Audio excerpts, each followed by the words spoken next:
শহীদ ওসমান হাদির রক্তের শপথ, এই রক্ত বৃথা যেতে দেব না। যে হাত তাকে হত্যা করেছে,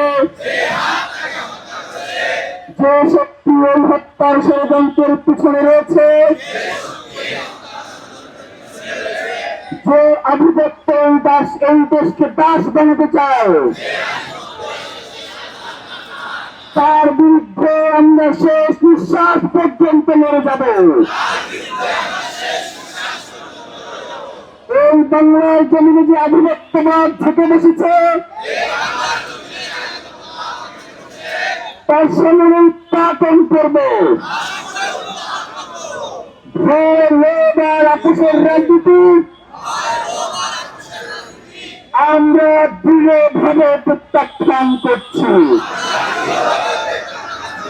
কোন ভয় এবং লোভ আমাদেরকে এই লড়াই থেকে পিছপা হতে দেব না। আমরা শপথ করছি শহীদ ওসমান হাদির হত্যার দ্রুততম ও দৃষ্টান্তমূলক বিচার আবার না হওয়া পর্যন্ত আমরা রাজপথে থাকব, লড়াইয়ে থাকবো, কিছু থাকবো না, এক চুলো লড়ব না। আমরা শপথ করছি শহীদ ওসমান হাদির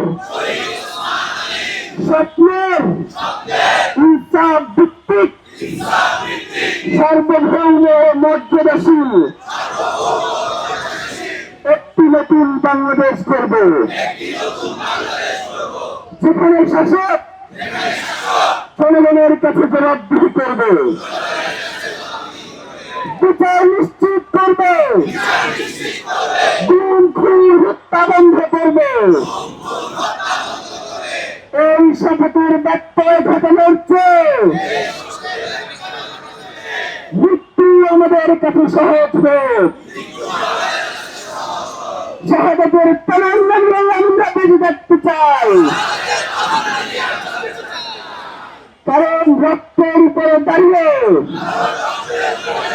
নীরবতা মানে বিশ্বাসঘাতকতা। শহীদ ওসমান হাদি হত্যার বিচার না হওয়া পর্যন্ত, ইনসাফ প্রতিষ্ঠা না হওয়া পর্যন্ত বাংলাদেশের স্বাধীনতা সার্বভৌমত্বের জন্য, ইনসাফ কায়েমের জন্য, ন্যায় বিচার প্রতিষ্ঠার জন্য আমাদের সংগ্রাম চলছে, আমাদের সংগ্রাম চলবে। আধিপত্যবাদ বিপজ্জাত, দিল্লির তাবিদারি থেকে বাংলাদেশ মুক্তি পাক। বাংলাদেশ জিন্দাবাদ, ইনকিলাব জিন্দাবাদ।